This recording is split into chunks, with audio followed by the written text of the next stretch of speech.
जनवरी 2024 की शुरुआत में एक ऐसी सनसनीखेज खबर सामने आई जिसने पूरे देश को झकझोर कर रख दिया। एक मां ने अपने ही 4 साल के मासूम बेटे की बेरहमी से हत्या कर दी। लेकिन यहां चौंकाने वाली बात यह थी कि इस मां का किरदार एक आम महिला का नहीं था। यह महिला कोई और नहीं बल्कि एक जानी मानी डेटा साइंटिस्ट और एक प्रतिष्ठित कंपनी की सीईओ थी। जी हां, हम बात कर रहे हैं सूचना सेठ केस की, जिसने हर किसी को स्तब्ध कर दिया। तो आखिर सूचना सेठ केस की पूरी सच्चाई क्या है? सूचना सेठ ने अपने नन्हे बेटे को मौत के घाट क्यों उतारा? वह पुलिस के शिकंजे में कैसे आई?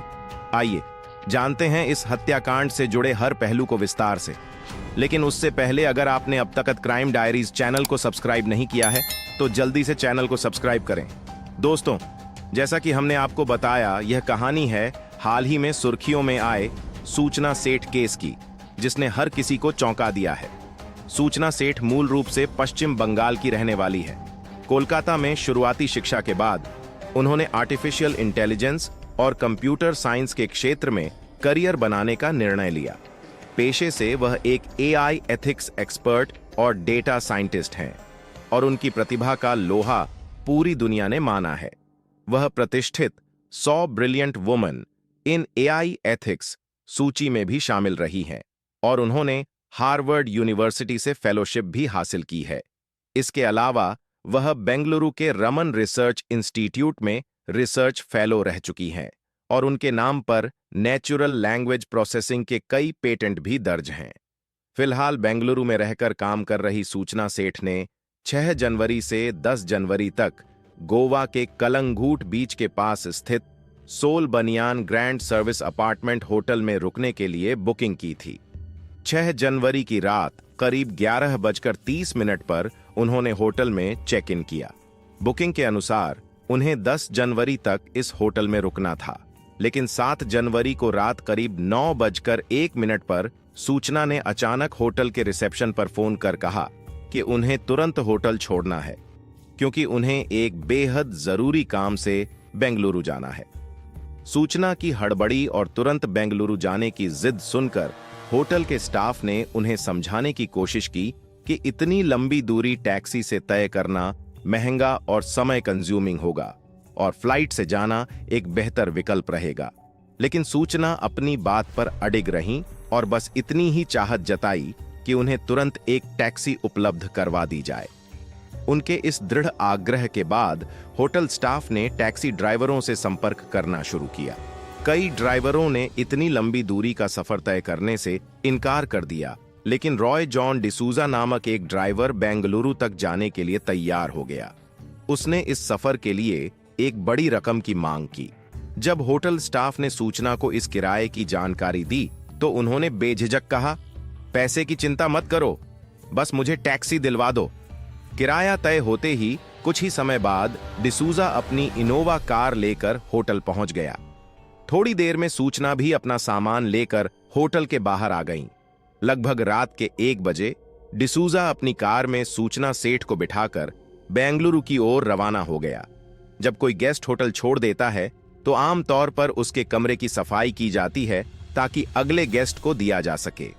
उसी प्रक्रिया के तहत जिस कमरे में सूचना सेठ ठहरी थीं, उसकी सफाई के लिए एक होटल कर्मचारी वहां पहुंचा। सफाई के दौरान कर्मचारी की नजर फर्श पर कुछ लाल धब्बों पर पड़ी। इन धब्बों को देखकर उसे संदेह हुआ कि शायद यह खून के धब्बे हो सकते हैं। स्थिति की गंभीरता को देखते हुए उसने तुरंत होटल के मैनेजर को इस बात की सूचना दी। मैनेजर ने खुद कमरे का मुआयना किया और मामला संदिग्ध जानकर कलंगूट पुलिस स्टेशन में कॉल करके खून के धब्बों की जानकारी दी। इस सूचना के बाद पुलिस की एक टीम मौके पर पहुंची और कमरे की गहन तलाशी ली। पुलिस को भी खून के धब्बे दिखाई दिए, जिसके बाद उन्होंने मामले को और गहराई से जांचने का निर्णय लिया। पुलिस ने होटल के सीसीटीवी फुटेज को खंगालना शुरू किया। फुटेज में देखा गया कि जब सूचना सेठ होटल में आई थीं, तो उनके साथ एक छोटा बच्चा भी था। लेकिन जब वे रात के करीब 1 बजे होटल से बाहर निकल रही थीं, तो बच्चा उनके साथ नहीं था।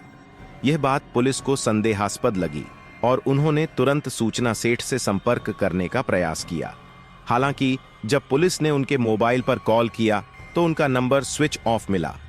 पुलिस ने होटल से उस टैक्सी ड्राइवर का नंबर हासिल किया जो सूचना सेठ को बेंगलुरु ले जा रहा था और तुरंत उसे फोन किया। पुलिस ने ड्राइवर से कहा कि वह फोन पैसेंजर को दे दे। जब सूचना सेठ से बात हुई तो पुलिस ने सीधे सवाल किया, आपके साथ आपका बेटा भी होटल में दाखिल हुआ था, लेकिन वापस जाते वक्त किसी ने उसे आपके साथ नहीं देखा। बताएं, आपका बेटा कहां है? इस पर सूचना ने बड़ी सहजता से जवाब दिया, मैंने बच्चे को शाम के समय पास ही में रहने वाली अपनी एक रिश्तेदार के यहां छोड़ दिया था। पुलिस ने तुरंत उस रिश्तेदार का पता पूछा जहां उन्होंने अपने बेटे को छोड़ने का दावा किया था। सूचना ने पुलिस को एक एड्रेस लिखवाया और पुलिस ने इस एड्रेस की पुष्टि के लिए कलंगूट के नजदीकी थाने से संपर्क किया। पुलिस अधिकारियों ने उस पते पर जाकर जांच की कि क्या वहां कोई बच्चा है, लेकिन शुरुआती जांच में ही स्पष्ट हो गया कि सूचना सेठ ने जो पता दिया था वह पूरी तरह फर्जी था। यह जानते ही पुलिस को यकीन हो गया कि मामला संदिग्ध है और कुछ गड़बड़ जरूर है।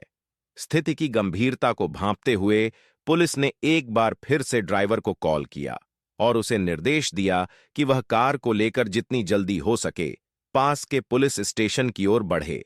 साथ ही पुलिस ने यह भी हिदायत दी कि सूचना को इस बात की भनक नहीं लगनी चाहिए कि कार थाने की ओर जा रही है।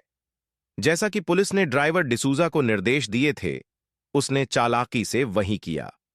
थोड़ी दूर चलने के बाद उसने सूचना सेठ से कहा कि आगे भारी ट्रैफिक जाम है और इस रास्ते से जाने में काफी समय लग सकता है। उसने बताया कि वह उन्हें एक वैकल्पिक रास्ते से ले जाएगा। इसी बहाने डिसूजा चुपचाप कार को कर्नाटक के चित्रदुर्गा के एमंगला पुलिस स्टेशन की ओर मोड़ देता है और वहां कार पार्क कर देता है। फिर वह कार से उतरकर पुलिस स्टेशन के अंदर जाता है और वहां के अधिकारियों को गोवा पुलिस के अधिकारियों से फोन पर बात कराता है। गोवा पुलिस के अधिकारियों ने एमंगला पुलिस स्टेशन के अफसरों से कहा कि महिला के सामान की तुरंत तलाशी ली जाए।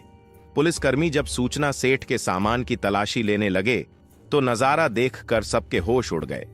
सूचना सेठ ने अपना बड़ा बैग खोलते ही पहले कुछ कपड़े दिखाए, फिर एक खिलौना भी मिला जो उसके बेटे का था। जब सारे कपड़े और अन्य सामान हटाया गया तो बैग के सबसे नीचे 4 साल के मासूम का शव पाया गया। पुलिस ने सूचना से पूछा कि यह बच्चा कौन है और इसकी हत्या किसने की। इसके जवाब में सूचना ने कहा, यह मेरा बेटा है, लेकिन इसे किसने मारा मुझे नहीं पता। तुरंत ही इस सूचना की जानकारी गोवा पुलिस को दी गई और सूचना सेठ को वहीं कर्नाटक में गिरफ्तार कर लिया गया। कर्नाटक में सूचना की गिरफ्तारी के बाद गोवा पुलिस की एक टीम भी वहां पहुंची।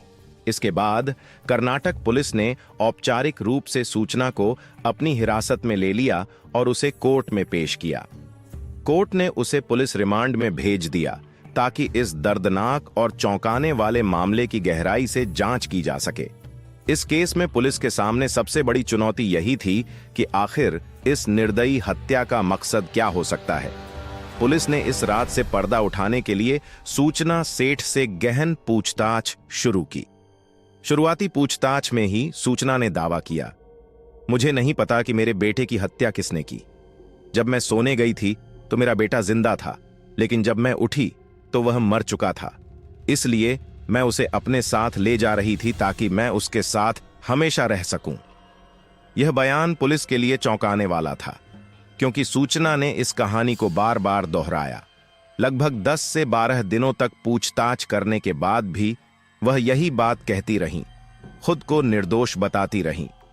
बच्चे का पोस्टमार्टम रिपोर्ट सामने आने पर चौंकाने वाला खुलासा हुआ।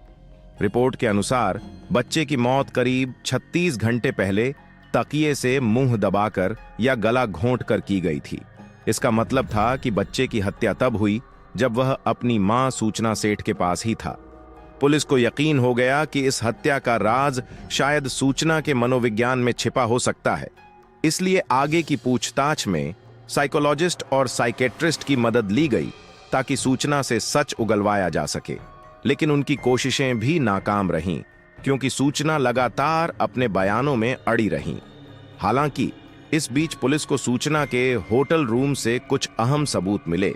जो इस हत्या के मामले को और गहराई से समझने में मदद कर सकते थे। पुलिस की जांच में यह बात सामने आई कि बच्चे की हत्या उसी होटल के कमरे में की गई थी जहां सूचना सेठ ठहरी थीं। कमरे में सूचना के अलावा किसी और व्यक्ति ने एंट्री नहीं की थी, जिससे यह साबित हो गया कि बच्चे की हत्या में कोई बाहरी व्यक्ति शामिल नहीं था। इस जानकारी के बाद पुलिस का शक और भी मजबूत हो गया कि सूचना का कहना कि किसी और ने उसके बेटे की हत्या कर दी पूरी तरह से बेमानी है। जब पुलिस को सूचना सेठ से कोई ठोस जानकारी नहीं मिली, तो उन्होंने अगले कदम के रूप में सूचना सेठ के पति वेंकट रमन को भी जांच में शामिल किया। पति पत्नी को आमने सामने बैठाकर पूछताछ की गई, लेकिन इससे भी ज्यादा कुछ हासिल नहीं हुआ। पुलिस ने जांच को आगे बढ़ाते हुए दोनों की पारिवारिक पृष्ठभूमि पर ध्यान दिया। उन्होंने सूचना सेठ और वेंकट रमन की कुंडली खंगालनी शुरू की और यह पता चला कि वेंकट रमन केरल के रहने वाले थे। इन दोनों की मुलाकात जॉब के दौरान हुई थी और धीरे धीरे दोनों एक दूसरे को पसंद करने लगे। अंततः 2010 में दोनों ने शादी कर ली। शादी के कई सालों बाद जब उनके घर बेटे का जन्म हुआ, तो उनके रिश्ते में दरारें आनी शुरू हो गईं। बेटे के जन्म के बाद उनका रिश्ता और भी खराब हो गया और अंततः 2023 में दोनों ने फैमिली कोर्ट में डिवोर्स के लिए आवेदन कर दिया।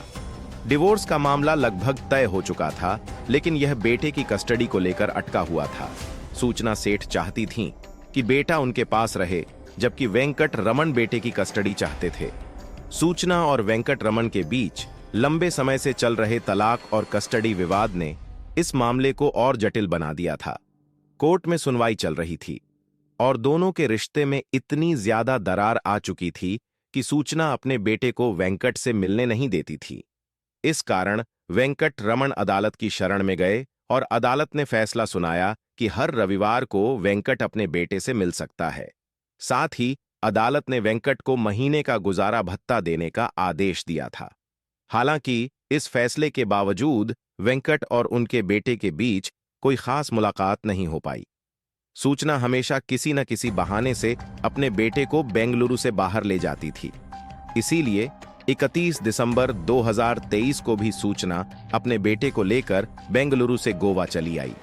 3 दिन गोवा में घूमने के बाद वह एक बड़े होटल में ठहरी और फिर वापस बेंगलुरु चली गई। 4 दिन बाद वह फिर से बेटे के साथ गोवा लौटी और 6 जनवरी की रात को होटल में एंट्री की। जैसा कि हमने पहले बताया, पोस्टमार्टम रिपोर्ट के मुताबिक बच्चे की हत्या लगभग 36 घंटे पहले की गई थी। सूचना ने होटल में एंट्री करने के बाद सिर्फ 2 घंटे में ही अपने बेटे की हत्या कर दी थी और फिर अगले 18 घंटे तक उसके शव के साथ कमरे में बंद रही। इस पूरे मामले में सूचना सेठ का रवैया वाकई में बहुत ही रहस्यमय और अजीब रहा है, जिस कारण कई लोग यह सोचने लगे हैं कि शायद उनका मानसिक स्वास्थ्य ठीक नहीं है और उसने अपने बेटे की हत्या किसी मानसिक असंतुलन के कारण की।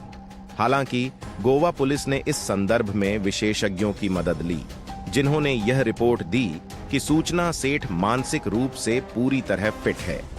मार्च 2024 में सूचना सेठ के पिता ने अदालत में याचिका दायर की थी, जिसमें उन्होंने कहा था कि उनकी बेटी मानसिक रूप से बीमार है और इसका सही तरीके से आकलन किया जाए। हालांकि गोवा पुलिस ने इसका विरोध किया था, फिर भी अदालत ने पैनल गठित करने का आदेश दिया। अब इस पैनल की रिपोर्ट के आधार पर सूचना सेठ के भविष्य का निर्णय होगा। कई एक्सपर्ट्स का मानना है कि सूचना सेठ एक बहुत ही होशियार और हाईली क्वालिफाइड महिला हैं और अगर वह मानसिक अस्वस्थता का नाटक कर रही हैं, तो यह उनके बचने की एक रणनीति हो सकती है। अगर वह मानसिक रूप से बीमार पाई जाती हैं, तो कानूनी प्रक्रिया से बचने का रास्ता खुल सकता है और उन्हें हल्की सजा मिल सकती है। दोस्तों, यह था क्राइम डायरीज का एक और खौफनाक अध्याय। अगर आपको हमारी मेहनत पसंद आई है, तो कृपया इस वीडियो को लाइक और शेयर करें। अगर आपने दी क्राइम डायरीज चैनल को अभी तक सब्सक्राइब नहीं किया है, तो कृपया जल्दी से चैनल को सब्सक्राइब कर लें। हमारी नवीनतम वीडियो की अपडेट के लिए बेल आइकॉन दबाएं और नोटिफिकेशन भी ऑन करें। क्राइम की दुनिया से जुड़ी ऐसी ही सच्ची कहानियों के लिए हमारे साथ जुड़े रहें। धन्यवाद।